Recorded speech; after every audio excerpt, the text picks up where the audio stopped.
Thank you. Thank you all. Welcome. My friend, Secretary of State Antony Blinken, welcome to Jerusalem, the eternal capital of the State of Israel. I'm very pleased to host a true friend of Israel. This is a very difficult week for us in Israel, and for all of our friends and allies. Your presence here during this very sad week is most meaningful. Every visit of an American Secretary of State is historic and important. It is significant and will strengthen the relationship between our countries. Our alliance serves as one of the main pillars of our national security, defense, and foreign relations. This past Shabbat, the residents of Jerusalem suffered two terrible terror attacks. The first took place on an International Holocaust Remembrance Day outside of a synagogue on Friday night.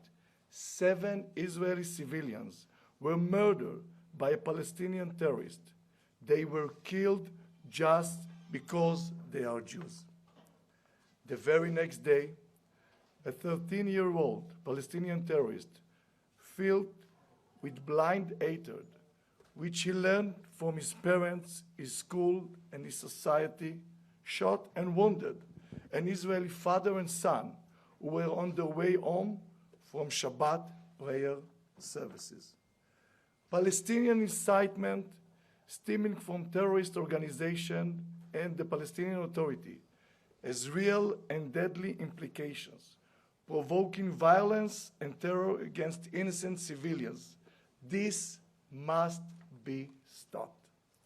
Secretary Blinken, I would like to thank you personally for your clear message against terrorism and incitement. The words of support we receive from our friends in the United States strengthen us.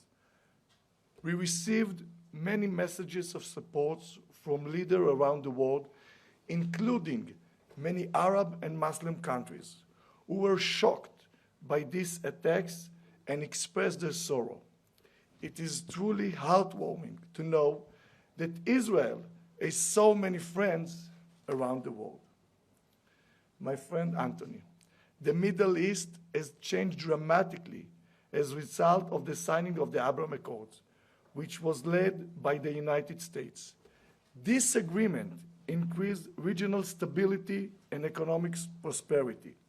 It also created a unique opportunity in the form of a regional coalition against the Iranian threat. My goal is to strengthen the existing Abraham Accords and to expand relations with additional countries.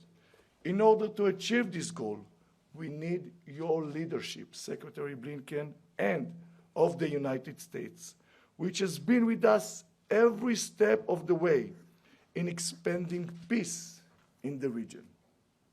I also want to thank you, Mr. Secretary, for the United States' strong commitment to preventing Iran from obtaining nuclear weapons. Unfortunately, we are in a reality where Iran is rapidly advancing towards its goal of becoming a nuclear state. The international community must act quickly and effectively against Iran's nuclear program. Its destabilizing activities in the Middle East and its finance of terror organizations, including the Revolutionary Guards, which is the largest state terror organizations in the world. A few days ago, I spoke with my counterpart in Ukraine, Foreign Minister Kuleba, and informed him that the coming weeks, the Israeli embassy in Kiev will return to full activity. I also informed him on my plan to visit Kiev, to be the first minister from the Middle East to visit Kiev in the near future.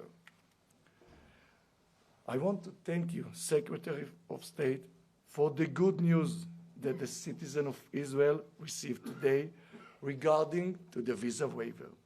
I also would like to thank President Joe Biden, and special thank you to Ambassador Tom Knights of his personal involvement in this matter.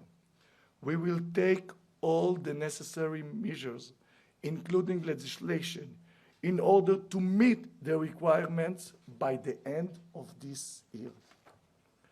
The alliance between the US and Israel is strong and unbreakable as ever.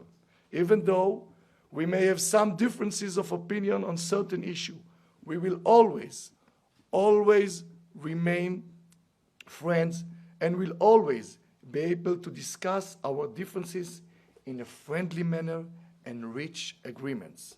Thank you very much, dear Anthony, for this important visit. Thank you. Thank you. Foreign Minister Cohen, thank you very much for those warm words, for hosting us today, for the conversation that we're about to have.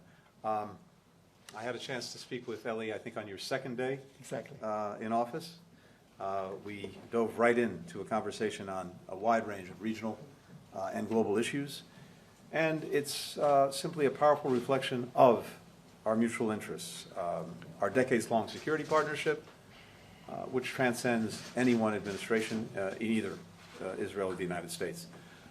The closeness of that relationship, grounded in a long history of shared democratic values, gives us a foundation for addressing a range of challenges, which I look forward to pursuing today.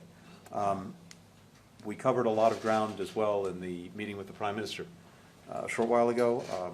I look forward to pursuing this in the hour ahead, but we'll continue to work together to confront and counter the dangerous and destabilizing influence of Iran. As President Biden's made clear, the United States is committed to preventing Iran from acquiring a nuclear weapon. Iran is a threat not only to Israel and the region, but increasingly to the world, as we've seen recently in its provision of drones to Russia to prosecute its war of aggression in Ukraine. We'll also talk about the importance of supporting the people of Ukraine as they defend their nation against Russian aggression. The United States appreciates Israel's humanitarian assistance to Ukraine. We welcome the Foreign Minister's decision to visit Kyiv. I think that's very welcome, the opening of the embassy, and look forward to discussing what more can be done to support Ukraine and the Ukrainian people in this critical time. We'll also discuss the deteriorating security situation in the West Bank, the ongoing cycle of violence that has claimed innocent lives. It's incumbent on all parties to take urgent steps to de-escalate tensions, establish conditions for the security and stability that both Israelis and Palestinians deserve. As I discussed with both the Prime Minister and the Foreign Minister, we'll do the same with President Abbas. The United States stands ready to support the parties in this vital effort. Another priority in our conversation and throughout my trip will be advancing integration and cooperation throughout the region.